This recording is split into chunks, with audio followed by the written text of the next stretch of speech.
to save and ease the life for the inhabitants. The rainwater collector, RWC, is designed to be used during the critical days before the roads are open for supplies to collect pure rainwater. Imagine a flood disaster. Affected people has nothing to drink and they hear the sound from a helicopter. The helicopter cannot land, but they can drop an RWC for survival. When the kit leaves the helicopter, it inflates in the air.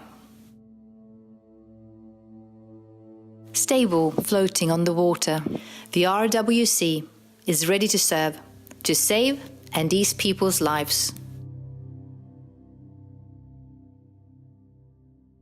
The worst enemy, the rain, transformed to a savior.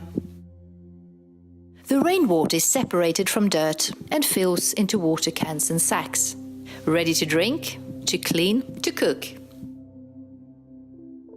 RWC works from start, fully automatic. It works as long as it rains. No batteries, no fuel, just the force from nature. RWC can be upside down. It works perfectly both ways.